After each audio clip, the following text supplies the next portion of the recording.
Hello, hello. Why don't we just go ahead and start talking and y'all keep working? When they come on, we'll celebrate. You hear all right? Senator Sheila says we can hear all right. And if I say it, it is It so.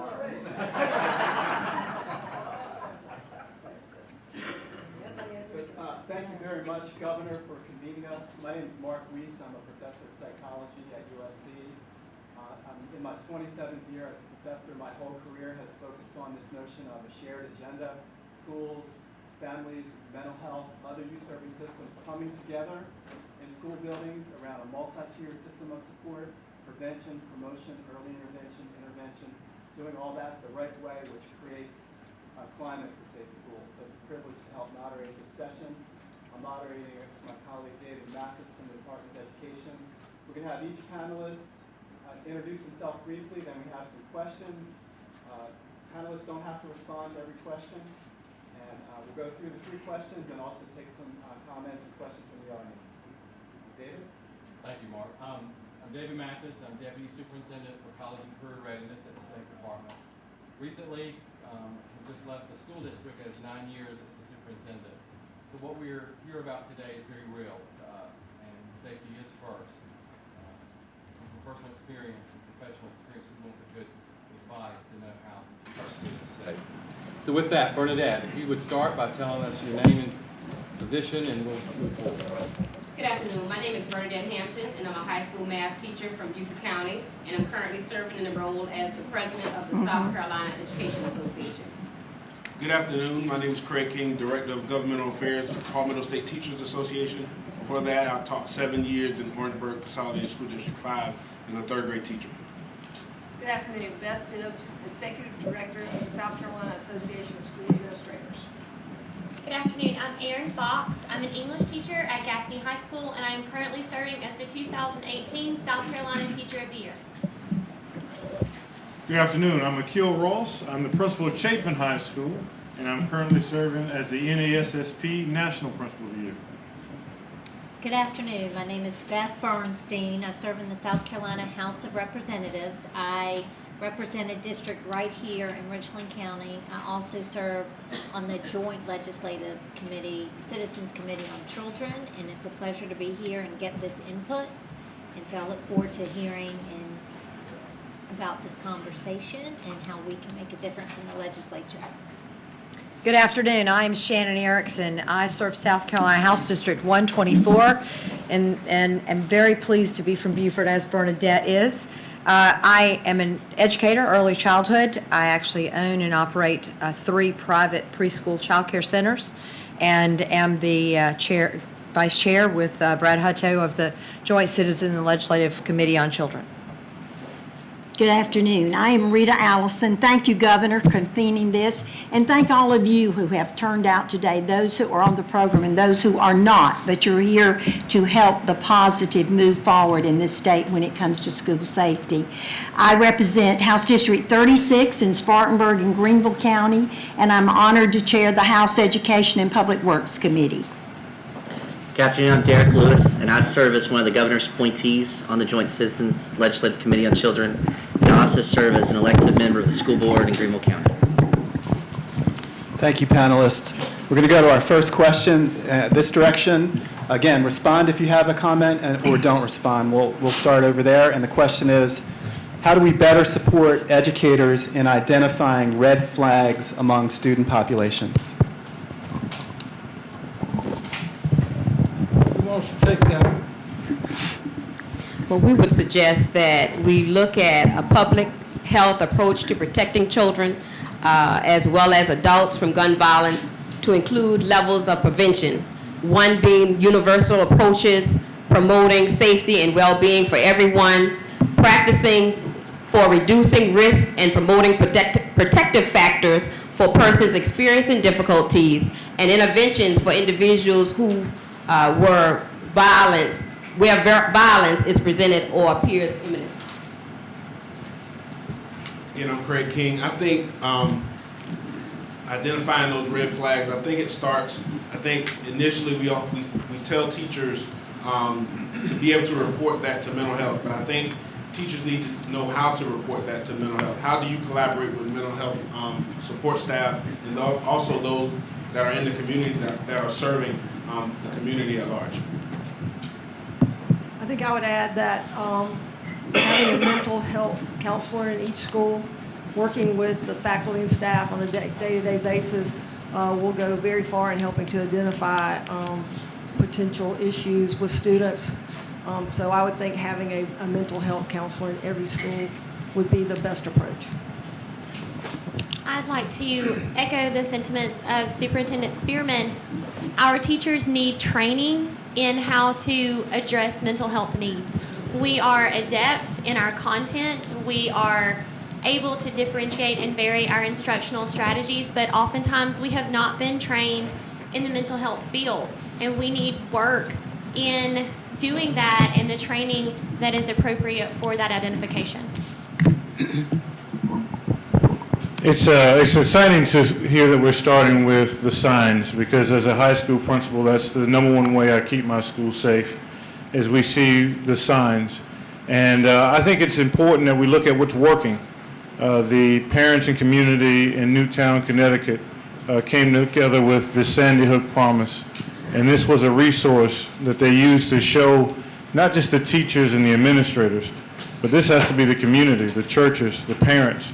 We want to arm our parents also with the resources to know when they see the signs that they can be a blind spot to our schools. And so that is getting this information to our SICs, our PTSOs, our churches, civic and service organizations, having them to have the access. Because I believe that this is not just a school problem, it's a community solution. So I think getting these resources, like those communities in Newtown, to our communities in South Carolina. Thank you. So I agree with most of or everything that has been said, and I'm not an educator. So I was talking to Dr. Ross and Representative Erickson before we started this panel, and Representative Erickson said, well, you're not an educator, you're a parent. And I am a parent. I've got a 4th grader and an 8th grader. So hopefully I can, in addition to being a member of the General Assembly, come from a parental perspective. And I do think that we've got to train our educators to be able to maybe identify child signs of ACEs, which we called adverse child experiences, and recognize those traumas. But we also need the resources, and from a legislative standpoint, we need to be able to allocate the money to allow the Department of Education to be able to have those resources, because I think what we've heard from our educators is we are lacking in those resources. Noisy. As an educator, I can tell you that I echo my friends from the State Department of Ed. The teachers are doing a million things in the classroom already, but having the actual training on the mental health piece is critical. NAMI actually has training that they can do, and they're doing it all over. It's called Ending the Silence, and we can promote that in more places. That's a good concrete piece that already exists, and it's a great program. The other thing is, and I hear this from teachers, they can spot the signs, they can see some red flags, and they take it to the next person in the chain of command, and that chain of command does not have the resources to deal with what that child needs at that given moment. So I believe we've heard some of those resources that might be there. A mental health professional, perhaps it's one of our guidance counselors that can have extra training in that, more of a collaborative approach with parents. As an educator also with young children, we do know about the trauma, we know about the signs of it, and we need to help our families through those situations so that the children do not carry these situations on further, because they manifest themselves in ways that are disruptive. So resources, helping our teachers with the red flags and training would be my 2 recommendations on this. Thank you. Is there anybody here from higher education? just want to say that this is not just a K through 12 situation. It is also an early childhood. It is also a higher ed. Those schools of education in our state need to be thinking about what our young teachers come out of those schools with. Do they have the training that will help them to identify and to be able to pass on our young people to the people that they need that can give them the help that they need? Also, I think it's very important that we understand, as Shannon has said, our teachers are overloaded today, and they've been educated to teach math, science, those things. We've got to have a collaboration of superintendent, of all principals in the school, who are the CEO of the school. When a child is acting out in any way and is sent, the principal needs to take control. Parents need to be involved, and I think the only way we're going to get parents involved is if we make this collaborative effort a part of a community. Let's face it, we're not only building the education system in some parts of our state, we're building back our communities in this state. And that's going to take everybody, our faith community, and all working together to make sure that our schools are safe. Thank you. Oh, I'm sorry. I appreciate what Representative Allison says, and I agree that it's a community conversation that needs to happen. And you know, one of the things that we hear from teachers a lot is, are you sure that it's going to be a safe space where the faith community and the church and the schools could share information about families in a place that they're not going to be sued? And so I think also, in addition to kind of creating this environment where people are willing to share with one another, we may need to explore how we can also create a safe place for those conversations to take place. Governor, would you have a comment? Yes, did you say be sued? Sharing information, you might be sued? Yes. Does anybody want to comment on that? Or elaborate on that, maybe? Well, I will just say this, that I think that there are situations, let's just say a referral to DSS. When a child is referred to DSS, it's done somewhat anonymously. And I'll be perfectly honest with you, I've had to make some referrals in my community before. But teachers sit in they need the support of everybody through the air in order to do that. And I think sometimes a teacher's reluctant, and Erin, you can answer this, because being a teacher and you're forced, if you see a child that is going through a situation, you know, how far does it go before that is sent to DSS or mental health or that area? That's actually a problem, because once we have made the referral, in some cases, we don't have control over the situation after that point. And our students need to be able to feel like they are supported throughout the entire process.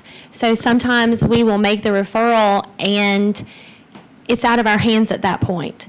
And that definitely should be addressed. I'm curious to follow up on that. If once the referral is made, do you have any involvement whatsoever? I mean, are you updated at all on what's happening with this particular student? If a student is referred to a counselor, they are sometimes removed from the classroom for a certain period of time, and we will be made aware of that. But if there is involvement of law enforcement, oftentimes that would be a very selective group that knows about the particulars of the situation. I would also like to add, in our training, professional development that teachers receive, and once we put our teams together to work on behalf of our students, that we also keep in mind that the need for confidentiality is also of the utmost of importance, because our communities are so small. When kids hear different conversations going on and they can identify the situations of their families or relate to what is being said, that confidentiality of these conversations need to be of the utmost, and that should be included within our professional development. Okay, David, you want to go to the second question? Sure. And before we do that, there's just a comment that I want to make about the theme that I heard emerge through this conversation. There's really two things. Going back to what Aaron said, effective teachers teach the whole child. They don't teach just their content, they teach the whole child. I haven't met a teacher yet that doesn't want to know how best to teach that child. It's the social, emotional, making sure they're engaged, making sure they come to school safe. And, but they're taught to teach. They need the resources to look for these signs. And it's ongoing professional development. It's not going to be a one-time commitment to this. This is going to be ongoing. And with that, which leads to that, and I heard a little bit of this, it does come to funding and the money. Money's not everything, but here it matters. And I think the agencies that can affect this the most, the Department of Education, law enforcement, mental health, seem to be the ones oftentimes that are underfunded. And I think we have to address that. I think it's something we've all got to come together and best address. Before we go to the second question, are there any comments, ideas, suggestions out there? Sure. If you could stand up and tell us your name. I'm Corey McCall. I'm a high school student at Dillon, South Carolina. And one thing that I hear a lot is funding. Well, two of our high schools, one was built in 1936. The other high school was built in 1970. So you're saying funding about different things. We got a lot of ideas here, but one big thing that I want to focus on here is funding for some of the rural areas like Dillon to make things like where you can come into a school with not so many accesses. We have so many accesses because putting different technology in our schools can actually be a huge problem with how old the school is. So funding is a huge problem when it comes to different things like that. So I don't want to take too much time, but I may chime in with some questions. Yeah, we like that. Yeah. We like that. Tell us your name again. Ja'Cory McCall. Your voice matters, and it's important because you live with us every day. Our top priority is that you come to school safe so that you can learn. And I agree, in the rural areas where the buildings are older, they're harder to maintain, they're harder to keep safe. So funding for you, what matters for you is a good facility, a safe facility that you can attend. Well said. Yeah. That is really great, too, because we've been visiting these schools. Our committee in the House has been traveling in all of our rural areas. So I want to point out two things. One is that he is exactly right. They don't have secure entrances. You can walk right into the school in many cases. The newer schools have secure entrances. Most of the newer schools have an SRO around the clock. These schools do not. They share, which I give them the fact that at least they're sharing, but there may be somebody there when school takes in and somebody when school lets out, but they're not around the clock. Two of the things that Kevin Wren in the audience brought to us from a round table that all the safety officers in this state met in a summit last Thursday, and two of the things that he brought out of a list of 5 was that we desperately need to fund in this state SRO, and he said for every 1,000 children in a school, an SRO trained in everything that needs to be trained to be there around the clock from the time school opens to the time school closes. And secondly, that there needs to be a secure entrance into a school, that all children, everybody is buzzed in and buzzed out, and all other doors need to be locked down. So I notice we're 15 minutes behind on our agenda. Couple more comments here. Yes, sir. I'm Bishop Andrew Waldo of the Episcopal Diocese of Upper South Carolina. I'm here representing the Fellowship of South Carolina Bishops and its South Carolina Public Education Initiative. I want to commend Representative Allison for her acknowledgement that teachers are given so much to do. And I just want to say that certainly in my line of work, we recognize that some margin, some space is the place where we begin to recognize that something's going on in someone's life that we need to pay attention to. So my question is, do we have social workers in schools who can be referred to? I've heard there's a shortage of those in our schools. But if a teacher wasn't having to go out and buy school supplies all the time and could be in a classroom really focusing not only on the teaching job, but also on the relationship building side of that work, in a way that we could make space for them to do that, I really think that we have a better opening to actually reach some of the kids, in some cases, before they ever get to that point of dangerous action. So, If I could respond to that, I appreciate it, sir. We are perhaps the leading state in the nation with mental health clinicians in school buildings under Mr. McGill's leadership. We're in a little bit over half the schools. There is a goal, as Superintendent Spearman mentioned, to be in all the schools. So that's an important agenda, that we make those connections with the mental health system, move the mental health system into the schools, which will help the mental health system be more relevant and also provide resources to the schools.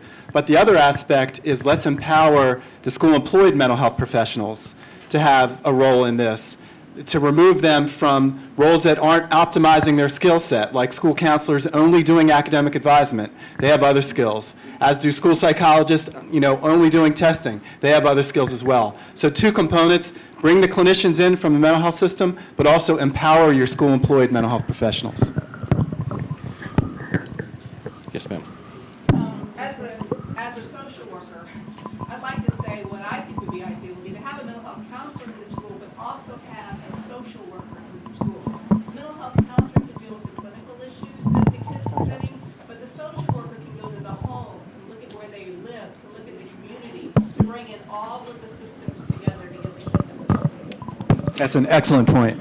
Representative Governor, we'll take one more question and then we'll move on. Yeah, just a quick comment, because I think that they've all touched on in terms of mental health counseling. Some state representative Jerry Miller, and I cheered along with Senator Wes Hayes, the task force on school safety for 2014. And one of the things we found in terms of when we looked at the recommendations from the task force is that a multi-tiered approach really works better. Some school districts, as has been stated, do not have mental health counselors, and so they employ the use of social workers. There are other individuals that are equally involved in terms of working with families, such as family and marriage therapists, etc. And so it takes a collaboration based on what these school districts have available to them, to really make this thing work. And one of the things what I would recommend is that perhaps we kind of do an assessment and determine what's available through the efforts of the State Department, or what's available to these schools, because every school district is not equal in terms of what it can offer to its students, and then develop an approach with collaboration that maybe we can fill in the gaps, whereas all of these families and these students can receive services that can lead to early identification and intervention. May I, please? Yes, ma'am. I'd like to interject. I think I'm the only member here right now. I serve on Ways and Means on K-12 education, and the funding piece is vital. I should also interject, though, that we're 24th in the nation on funding per pupil. So it may be that it's a rearrangement of priorities that we need to undertake. There are a lot of things within our schools that are nice to have. But there are lots of things like keeping that young man safe in his school building that, in my very humble opinion, should take precedent. And so I believe that while we need to look at funding, it may not be new dollars. It may be reappropriation and shifting of the dollars and where they are and what we exactly want to provide for our students and our teachers and our families. There are some free resources. One of the ones I mentioned was the NAMI group. Someone else mentioned the Sandy Hook. Was it you, Dr. Ross? Sandy Hook Parents Association has a website that's incredible. And if you have not seen some of their PSAs, I ask you, please. I shared one of their PSAs with a group of 8th grade students. And it was about seeing what you're not seeing when you're walking and doing things in school. You know the one I'm talking about. I see people nodding. And it is life-altering. These students were so energized and shared it with each other, and it didn't cost anything. It simply was making them aware and having a conversation. And we can all do that with a very little impact to the budget. But I'll also go on record as saying our job, and we've been working with Superintendent Spearman on these, rolling our budget into more flexibilities for districts to choose where they put their dollars. And it's a goal of mine that we continue to do that so that the funding goes where we identify the largest need. So out of respect for the other panels, we're going to take one more question and then transition to the next panel. Sir? One thing that we really should look at is the way ministers in the schools. I've been doing that for 12 years. One of the breakdowns that we have is breakdown in the families. Can you identify yourself, sir? My name is Rick Howell, and we have a breakdown in the families, and oftentimes there's no father that's involved. I'm sure when we talk to Chief Keel, that he could identify what the background are. A lot of these individuals from a profile standpoint, what they've done. They don't have a father in their life. But mentors, they're available. One of the good things we have is we have school improvement counselors. If we would have worked through our school improvement counselors and start to focus on more mentors in the school, working with the school counselor who knows that we have that child that needs someone just to come alongside, maybe once a week, twice a week, then community gets involved, and that young child feels better about him or herself because of that. Just want to share. Governor, did you have a final comment? No, sir. Thank you. Dr. Ross would like the final comment. Taking it from the governor, I'm sorry. I would like to just piggyback on that because the reason I'm here is to talk about what we can do now. My school is in session right now, and we need solutions now. And I learned this from my father, a Navy guy who served on an aircraft carrier in Vietnam, USS FDR, and he said that aircraft carrier is the most vulnerable ship in the fleet. Its essential mission is to launch the ships, to give quick strike to the U.S. anywhere in the world. Because of its essential mission of launching ships, it is vulnerable to attack. But what the Navy did is put heavy cruisers and destroyers 500 miles around it to protect it so that it can keep launching ships.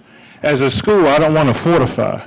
I'm one of the safest and securest places that a student has that day.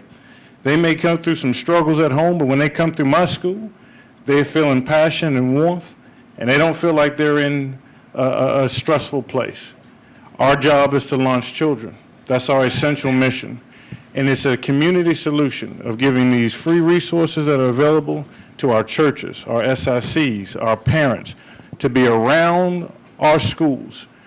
The question was asked, what do we do when we get a student who's referred? We do a risk assessment.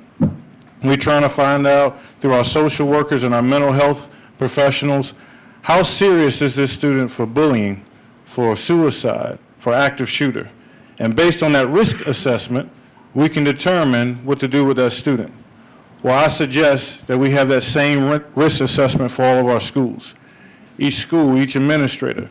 What's surrounding our aircraft carrier? Are we in touch with our SICs, our communities, our churches? Do we have eyes? And so when people see something, do they say something? And last, are we in position to do something? So I think we can take the Navy model, let our schools be schools, healthy places for our kids to learn, but who's surrounding us to make sure that there's no threats coming to our campuses? Thank you. David, did you have a final comment? Thank you, Governor. Thank you all.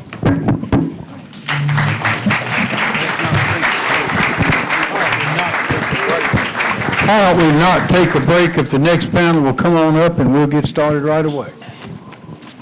If you have to take a break.